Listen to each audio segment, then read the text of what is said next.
법의 단죄가 시작됐습니다. 오늘 구형이 이뤄진 혐의는 체포방해를 비롯한 5개입니다. 징역 10년입니다. 내란 혐의는 다음 달 재판이 끝나고 오늘 새롭게 재판에 넘겨진 혐의도 있습니다. 먼저 특검의 구형 소식으로 시작하겠습니다. 심가은 기자입니다. 윤석열 전 대통령의 체포방해 사건 마지막 재판에서 특검이 총 징역 10년을 구형했습니다. 지난 7월 기소한 5가지 혐의에 대한 것으로 윤 전 대통령에 대한 특검의 첫 구형입니다.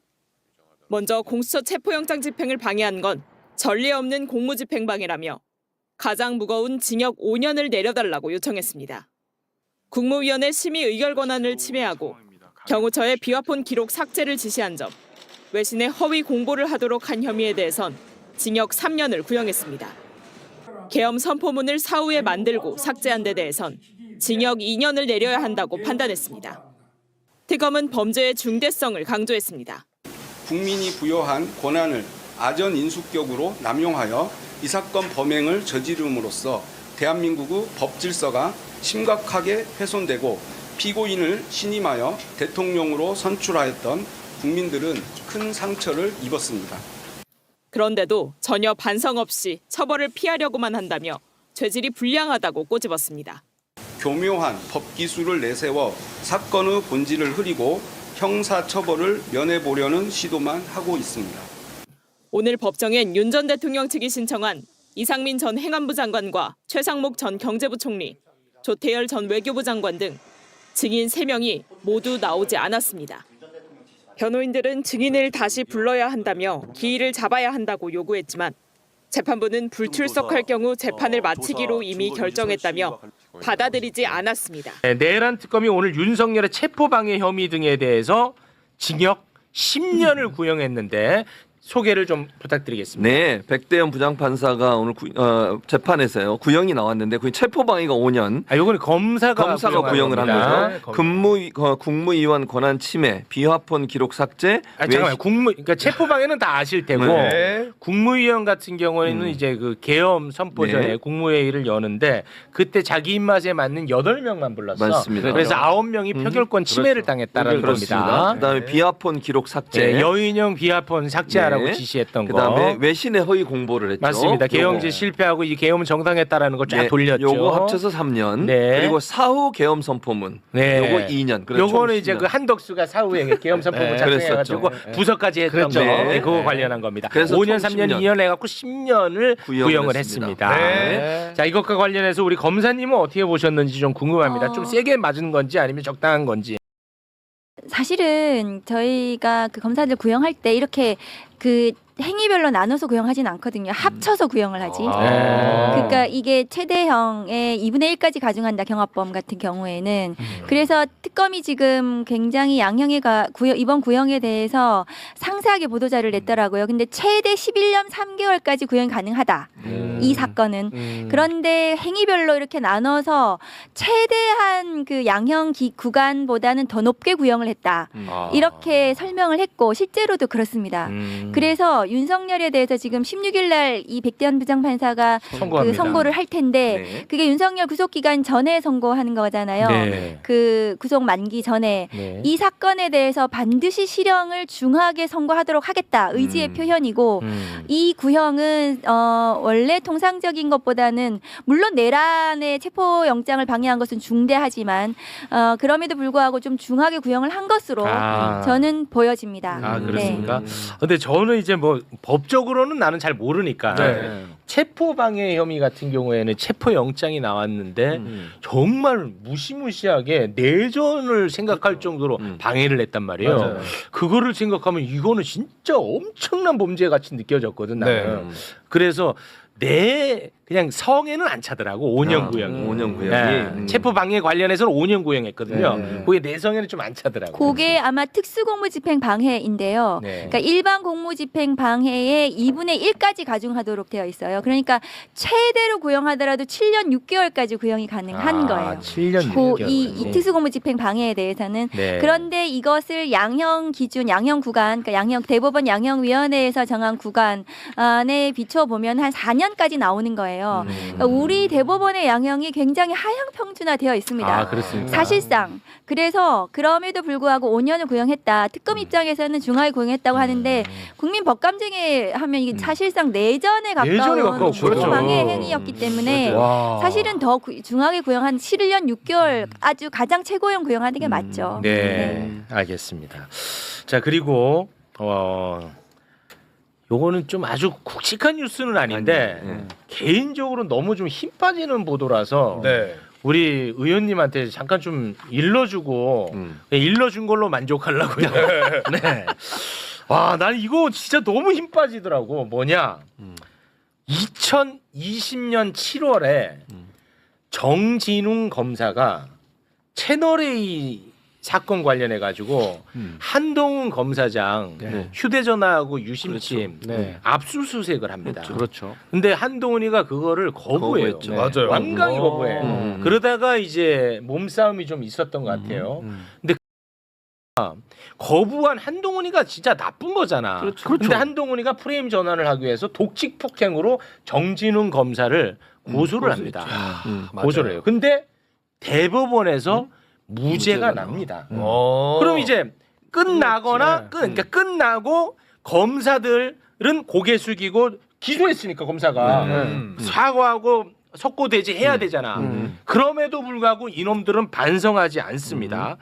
2023년 5월에 한동훈의 법무부에다가 대검이 정진웅이에 징계해달라고 청구를 합니다. 대검이 반성하는 게 아니고 한동훈 일인데 한동훈의 법무부에다가 이걸 징계하라고 청구를 해요. 그러니까 한동훈의 법무부가 정진웅에게 정직 2개월 징계를 또 때려. 무죄가 나왔는데 이 건으로 정직 2개월을 때립니다. 그러니까 정진웅 검사가 억울하잖아. 나 무죄 받았는데 이거를 징계 2개월을 때려? 억울하잖아. 그래서 징계 취소 소송을 걸어요. 법원에서 정진웅이 맞다. 징계 잘못했다. 징계 취소 결정을 내려. 또 깔끔하네. 또 깔끔하지. 그래서 나는 이게 이제 끝난 줄 알았어. 그리고 정권도 바뀌었고 한동훈의 법무부도 아니잖아. 그런데 이번에 법무부가 정진웅 징계를 때렸어. 이 건으로. 뭐라고 하면서 때렸냐. 입장문 좀 소개해 주시죠. 네. 압수수색 영장을 집행하는 과정에서 관련 규정이 정하는 절차를 준수하지 않았다라고 명시하면서요. 이 과정에서 상대방으로부터 피해를 입은 것처럼 병원에서 치료받는 사진과 입장문을 배포해 품위를 손상했다는 이유로 견책 징계를 내렸습니다. 그럼 이렇게 되면 또 한동훈이가 이걸로 또 장사한다고. 또 한동훈이 하지. 살려주고 기사 왜 굳이 이렇게 해야 됩니까? 지금 몇 차례에 걸쳐서 확인을 됐는데. 그 법무부에서는 이제 법적으로 이제 설명을 드리면 네. 정진웅 검사가 제기한 징계 소송에서 취소하면서 그게 그 징계가 취소가 되면은 재징계를 하도록 되어 있어요. 법상. 징계법상 이제 재징계를 하도록은 되어 있는데 사실은 한동훈이 그 당시에 정진웅 검사를 독직 폭행으로 고소를 하면서 네. 채널A 검언 유착 사건 수사가 사실상 멈춰버렸어요. 맞습니다. 그것만 아니었으면 한동훈에 대해서 수사가 진행이 돼서 대한민국 운명이 바뀌었을 거예요. 바뀌었을 거예요. 예. 왜냐하면은 제가 채널A 관련해서 윤석열 한동훈을 감찰했기 때문에 네. 그 내용을 자세히 알고 있습니다.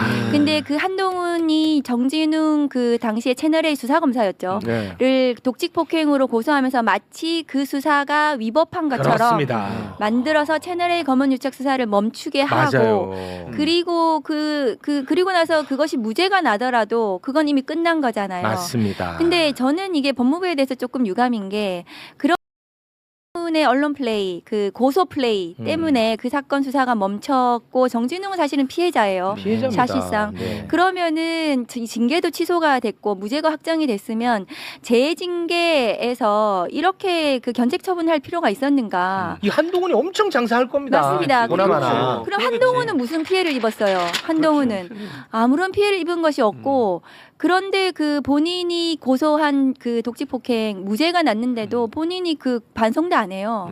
예. 또 하나만 더 말씀드리면 오늘 박지원 그 의원님에 대한 서해 서해 공무원 피격 피해 사건 서해 오늘 피격 사건 무죄 전부 났어요. 무죄가 다 났습니다. 예. 그거 한동훈 법무부 장관 때 일이에요. 그러니까 한동훈이 자기가 관여된 그 수사, 그 친윤 검찰들의 정치 수사 전부 무죄 난 거에 대해서는 그때 뭐 기소하고 할 때는 정치적인 플레이 아니었습니까? 난리 났었죠. 그래가지고 정치적으로 그 계산해서 이익을 보고는 나중에 지금 무죄가 나도 아무도 책임지지 않고 한동훈은 어떤 손해도 입지 않고 이득만 봤죠. 우리 이쪽 사람들만 전부 다 피해를 입는 거예요. 네. 그 박지원 원장이 83세이신데 3년 반을 재판을 다니신 거예요. 근데 나이 얘기하는 거 싫어하시죠? 죄송합니다.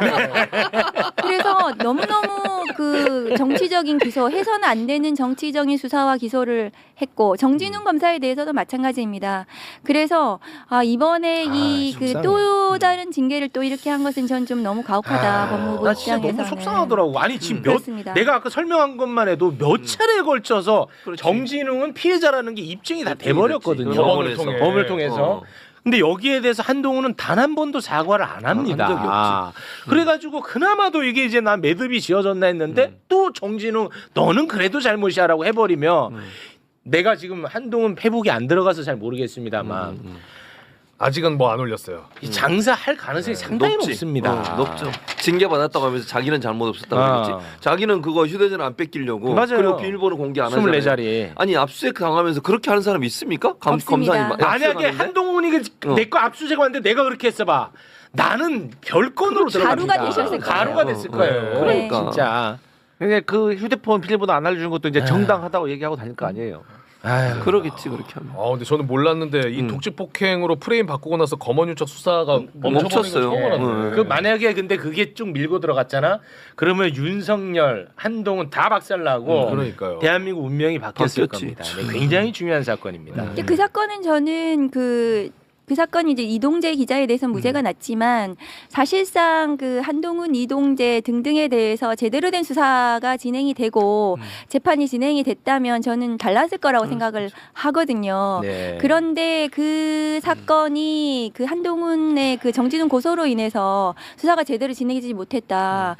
굉장히 아쉽죠. 그런 부분들은. 네. 그러니까 그 법무부 내에서 그 검찰 내에서 정진웅 검사에 대해서 굉장한 그 반대 여론 이런 것이 있다고 해요. 왜냐하면 친윤 검사들이 정진웅 검사가 채널A 수사를 한 것에 대해서 굉장히 악심을 품고 있다고 하는 거거든요. 그 친한동훈계, 친윤계 검사들이. 그래서 정진웅에 대해서는 끝까지 좀 뭐 조치하고 싶어 이런 게 좀 들어간 거 아닌가. 남아 있는 것 같다. 그런 생각이 전 좀 들거든요. 정진웅 검사는 굉장히 고생했습니다. 네. 그 사실은 중앙지검 형사 1부장 하면서 채널A 수사하면서 굉장한 공격을 받았거든요. 네. 그리고 고생했고 징계도 받고 재판도 받고 그 본인이 그런 피해를 입었는데도 불구하고 지금 아직도 고검에 머물러 있어요. 인사로 또 어떤 구제도 되지 않고 그래요. 저는 좀 아쉽습니다. 알겠습니다. 아까 뭐 스치듯 잠깐 말씀을 해주셨는데 서해 공무원 피격 사건으로 네. 이제 기소가 된 박지원 의원님 등 오늘 세 다 무죄 선고가 났습니다. 그 사건 공소 취소를 했었어야 되는 그랬으면, 사건이에요. 네. 그건 정말 무리한 잘못된 예. 기소라고 생각합니다. 근데 뭐 박지원 의원님 입장에서는 이렇게 또 명예회복 차원에서는 무죄 받는 게 또 나쁘지는 않을 것 같아서 지기현 재판부예요. 맞아요. 지기현 재판장님께 정말 존경한다는 말씀. 무슨 소리야? 존경까지는 하지 말고 하지 말라고. 야, 정말 합리적 하지 마. 판단에 예. 경의를 경의를 표한다는 말씀. 이 사람이 아니, 지금 자꾸 바로. 칭찬해 줘야 돼요. 네. 당연한 거 아니에요? 동상 제작에 들어간다는 말씀. 우리 지기현 재판장님께 고개 숙여 말씀드립니다. 무슨 자, 우리 경사. 박지원 의원님 무죄입니다. 아시겠죠?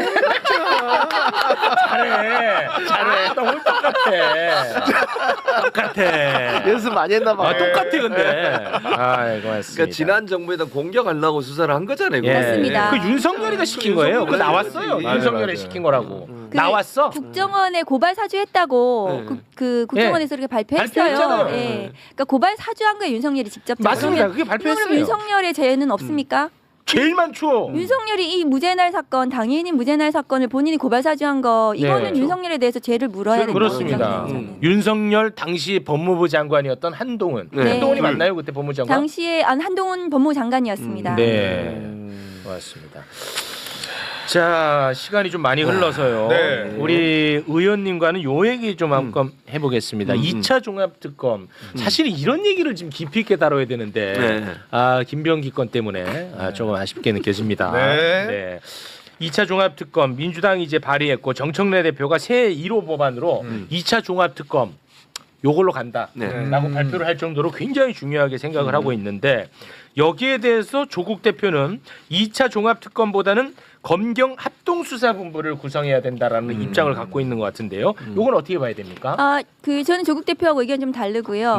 네? 2차 종합특검이 반드시 필요해요. 그러니까 그 검경 합수본에서 수사하는 것은 사실상 검찰이 영장을 보는 거거든요. 그러면 영장 지금 남아 있는 수사가 뭐냐 하면 검찰에 대한 수사예요. 네, 맞아요. 심우정 왜 구속 안 합니까? 그러니까. 심우정 구속해야 돼요. 박성재 등등에 대해서도 지금 김건희 수사 무마 관련해서 뭔가 뭐 많이 나왔잖아요. 그러면 그 다음에 대통령실의 그 김주현 등등, 김태효 완전히 찐년들만 남아 있는 거예요. 윤석열 이창수. 검찰 정권의 검찰들하고 그러면 그 경찰 뭐 합수본 구성된다 하더라도 검찰이 영장을 보게 되면 검찰이 자기 로 들어오는 이 수사에 대해서 막을 수 있는 거 아닙니까? 네. 김성훈에 대한 영장을 계속 막았듯이. 그렇습니다. 그래서 합수본 수사는 한계가 있을 것이다. 맞아요. 그러면 저는 독립된 특검이 수사하는 것이 맞다. 2차 종합특검에 대해서 아마 민주당에서 발의를 하는 것으로 알고 있어요. 저도 네. 아마 공동 발의한 것 같은데 그 나머지 수사에 대해서 김건희에 대해서는 16개 범죄 혐의 이번 이 김건희 특검에서 그 네. 수사한 16개 중에 한 4개 정도밖에 못했어요. 못했어요. 양평, 뭐 관저, 뭐 그렇죠. 등등 전부 다 수사가 안 된 거 아닙니까? 원희룡 어디 갔어요? 원희룡이 네. 진짜 그게 제일 커요. 그래서 그 2차 특검에서 김건희에 대해서 제대로 전부 전방위적으로 수사가 이루어져야 된다. 맞아요. 국민들이 굉장히 분노하고 있어요. 2차 특검에 대해서는 찬성하는 여론이 과반이 넘습니다. 그래서 네. 종합특검으로 가야 된다고 가야죠. 생각해요. 네, 알겠습니다. 가야 됩니다. 우리 의원님 아니, 댓글에 오히려 의원님을 걱정해서 그러는데 그 당 대표님하고 뭐 사이가 안 좋은 건 아니죠. 그게 네, 아니라 그건 아닙니다. 이 당론으로 이렇게 저희가 정해진 것은 아니어서 저 개인적인 의견이에요. 개인적인 네. 의견. 아니 뭐 국회의원은 헌법기관이니까 거기에 다를 수 있는 거죠. 네, 뭐 그게 건강한 정당 아니겠습니까? 그럼요. 예, 같은 자꾸만 목소리 이거 내면 뭐 안 돼. 네 편이야 내 편이야 뭐 아이, 이렇게 안 돼, 보면 안 돼, 안 안 돼. 돼. 예. 예. 안 됩니다. 누구 편이야? 왜 그거 나한테 물어봐? 갑자기 조국혁 신당 얘기 왜 나한테 물어보는 거야? 깜짝 놀랐잖아. 네. 의원님 지금 또 이제 한 분이 기다리고 계시기 계세요. 때문에 서서 의원님과는 기다리시네. 여기서 좀 인사를 나눠야 하나만 될 더 것 얘기하고 같은데 하나 더 싶어요. 하셔야 그 됩니다. 김건희 특검 국정농단 특검에서 아마 김건희에 대해서 오늘 중으로나 뭐 그 김건희 그동안 뭐 여러 가지 막 받은 거 있잖아요. 기금속 등등 네네네네. 뭐 금품들 받은 거 그거를 기소를 한다고 해 윤석열 수사를 했으니까 두 사람을 공동 뇌물로 기소해야 됩니다. 1억이 넘으면 무기징역, 징역 10년 이상이거든요. 근데 알선수재로 기소하면 5년 이하에밖에 안 돼요. 그래서 집행유예 가능하거든요. 그래서 반드시 공동 뇌물로 기소해야 된다. 특히나 그 박성근 전 검사 국무총리 비서실장 시켜준 거 이런 것들은 윤석열 김건희의 그 서희건설. 둘이 공동 뇌물 그 대가성 있는 공직 매간 매직 아닙니까? 그다음에 이배용 금거북이 이런 것들 네. 전부 다 공동 뇌물로 김건희 국정농단 특검에서 기소하셔야 된다. 그 말씀 꼭 드리고 싶어요. 네, 알겠습니다. 자, 그리고 김건희 특검 얘기를 좀 짧게 정리를 해보죠. 28일까지가 수사 기간이고 29일이 되면 그 수사 결과를 발표한다는 겁니다. 그리고 오늘 나온 보도 보셨겠지만 그 체포방해 혐의로 지금 재판을 받으면서 윤석열에 대해서 결심 공판에서 특검이 징역 10년을 구형했습니다. 이건 내란 특검에서 구형을 한 내용인데 뭐 이거 지난번에도 얘기했지만 1월 16일에 체포방해 관련해서 선고가 예정이 돼 있기 때문에 그러니까 석방될 가능성은 이제 0%에 수렴한다 이렇게 봐도 되나요? 거의 0%죠. 없죠. 이게 그냥 실형이 선고될 거니까. 예. 그러면 김건희 특검은 28일까지 뭐라도 할 거 아니에요. 근데 지금 나오는 얘기는 이제 김성교 의원이 좀 눈에 띄던데. 그러더라고요. 양평 군수 시절에 여주지청장 만났다. 그러니까 여주지청장이 이제 윤석열을 의미하는 것이고 네. 이 내용까지는 확인이 되는 것이고 그 실제 관련해서 특검 수사가 진행이 된다라는 부분에서 지난 7월 14일에 본인에 대한 압수수색이 들어온다라는 게 이제 알려지고 네. 이때 국회에서 농해수위 상임위 회의 중이었는데 쓱 나가가지고 대리점에서 휴대폰 교체했다는 거예요. 갑자기 회의하다 말고. 이런 거는 바로 구속의 사유 아닙니까? 그러니까 이 정도 사유인데 불구속 기소를 한다는 건 참 납득이 안 되고 영장 청구 아마 안 했을 거예요. 예. 이 김성규 의원에 대해선. 그런데 어떻게 보면 요리 빠지고 조리 빠지고 지금 양평 공흥지구 개발이익 영원 어떤 금액도 이 부과되지 않았던 것도 김성규 당시 양평 군수 그렇죠. 제일 붙어 있고 그 양평 공무원의 증언도 있었잖아요. 그렇습니다. 예. 그리고 양평 고속도로 관련해서도 무관하다고 할 수 없어서 상당히 붙어 있는 인물인데 이 부분을 약간 역시기로 그 공무원분이 돌아가신 건 너무너무 안타까운 일이지만 그걸 마치 자신의 형사 변론의 하나의 주축으로 얘기하는 것 자체는 대단히 그릇됐다라는 생각이 들고 네. 진짜 엄벌에 쳐야 된다고 저는 생각합니다. 저는 이 정도 급이면 당연히 구속돼야 된다고 보고 그냥 그러니까 구속돼야 하는 게 아니라 그냥 구속되거든요. 일반적인 실무 수사 사료를 예. 보면은. 근데 안 된 이유가 오히려 저는 그 돌아가신 그 공무원분 예. 때문이라고 봐요. 그분이 돌아가심으로 인해 갖고 수사 일정이나 이런 게 좀 차질을 약간 빚고 동력이 탁 떨어질 수 꼬여서 있었던. 그래 갖고 구속영장 청구를 안 한 거라고 저는 보는 것이지 그것만 아니었으면 구속됐을 거거든요. 예. 그럼에도 불구하고 그 돌아가신 분을 거론을 하면서 마치 지금 특검이나 막 이런 맞아요. 수사에 대해서 비난을 하는 거는 김성규 의원은 양심이 없는 겁니다. 이거. 아무리 현역 의원이라고 할지라도 말이에요. 상임위 회의 기간 동안 이게 나름의 알리바이를 만든 거 아니겠어요? 네. 나 그 시간에 회의하고 있었다 이렇게 말할 수 있잖아. 근데 그때 나가가지고 핸드폰을 교체했다는 겁니다. 그리고 이 7월 14일이라는 날짜가 언제예요? 그냥 우리가 뭐 누구는 알고 누구는 모르고 이러던 시절이 아니잖아요. 누구나 다 알고 있었던 시절 아닙니까? 맞습니다. 본인의 휴대전화 교체가 어떤 사람들에게 이미지를 줄 것인가를 염두하지 못할 이유가 없잖아요. 그날이 압색당하던 날이에요. 그러니까요. 네, 국회 그 국토교통부하고 용역업체 두고 다 압수수색한 와. 날인데 딱 뭐 누가 보더라도 견적이 나오는 얘기인데 예.